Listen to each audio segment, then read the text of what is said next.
Hello lovely people, this week I wanted to talk about 5 books that I think are going to be 5-star reads.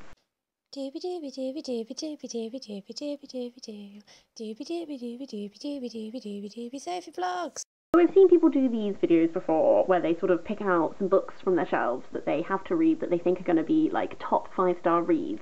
I've been recently, I've not been buying any books essentially since lockdown began because I want to make sure I read all the books that I own and I'm just trying to like get through them, and it's made me really look at like the types of book I buy, the way I buy books. A lot of my book buying is quite impulsive based on like secondhand shops, whereas now that I'm in like lockdown and I can't just like browse at a secondhand shop, I'm like trying to make sure that I think more purposefully about the books that I will be buying in the future and that sort of thing. I've sort of gone through my big to read pile and I've picked out 5 books that I have to read that I think are gonna be like the real standouts, and I'm excited to dive into them. So I'm going to kick things off with a book that is the final book in a series that I've been loving.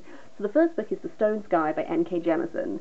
I've been really enjoying the Broken Earth trilogy. It is a sci-fi fantasy series that is about this world. Like the first book, the 5th season, is about this world whereby, as well as the usual seasons, you have a 5th season which is like a gigantic catastrophic thing. Sometimes it's like loads of volcanoes, sometimes it's like acid rain and a drought. And in this one, at the start of the 5th season, a new 5th season has just been kicked off that you know is going to be utterly catastrophic, unlike any seasons that have come before, and then we're following a couple of different people and that sort of thing. I found the 5th season so exciting. There's so, like, I've never read a book like this before, and it was just, I loved the way the story was told, I loved the perspectives we had, I loved the ideas and the world building. I also really enjoyed the second book in the series. This is the final book, and I really hope this is going to be a 5-star read, because this is a series that is so exciting and so brilliant that I kind of feel really confident in saying that this is going to be a 5-star read, so something's going to have to go seriously wrong for it not to be, because I cannot wait to see how all of these threads that have been building for 2 books are going to come together, and exactly how this is all going to like somehow get resolved, because I cannot predict it, but I cannot wait to experience it.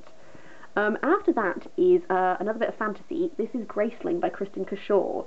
I read Jane Unlimited by Kristin Cashore, which is a book that is essentially like Choose Your Own Adventure meets like the multiverse. So it's following this character who goes to this island, and essentially she reaches a point whereby she has a choice to follow one of like 5 different people, and then the book splits and you get all of the different narratives of what would have happened depending on who she would have followed, and these different narratives play around with genre.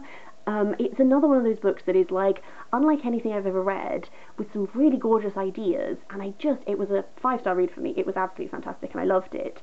This is her other series. This is a fantasy series. I know that it follows these people who have like a grace that is, this person has the grace of killing. I don't know a huge amount about this series, which is why I'm not giving you such a big explanation for this one.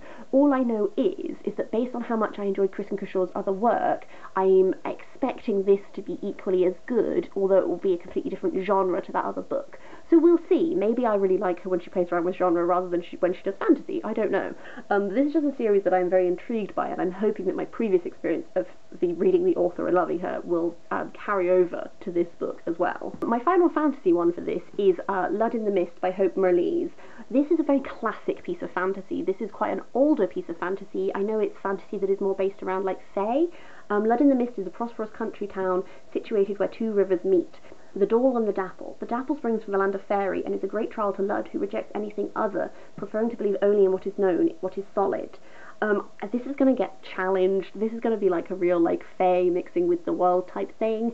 All I know is that it's one of those ones that is very well regarded within like classic fantasy circles, so I'm excited to try that one. Next up is Freshwater by Akwaeke Emezi. This is one that I've heard a lot of buzz about. I recently asked on my Instagram for recommendations for trans and non-binary books that people really liked, and this was recommended to me a number of times. It's about Ada, who develops separate cells, and I believe from what some people have said, these cells are like gods.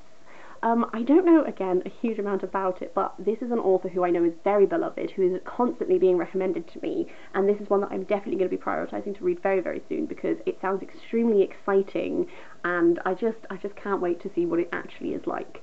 The final book for this is a bit of historical fiction, and that is Remarkable Creatures by Tracy Chevalier. This is all about Mary Anning, who discovered a bunch of fossils back when that was like a thing that people were doing. I know this is going to be turned into a film, or has already been turned into a film, I'm not 100% sure. I really enjoy books that are about like female scientists and that sort of thing, and like exploring both like science and then also like natural history and that sort of thing, so I think that this is going to be a convergence of many things that I like in one book. That's it. I'm having to talk quite quickly because I know my camera's about to die, so I'm sorry if I haven't given enough like explanation of all of these. That said, I would love to know if you've read any of these. How did you find them? Do you think they will hold up as 5-star reads for me? I just don't know. Also, are there any books on your shelves that you think are gonna be 5-star reads, and if so, what are those books? I would love to hear. Otherwise, I will see you next time for something different.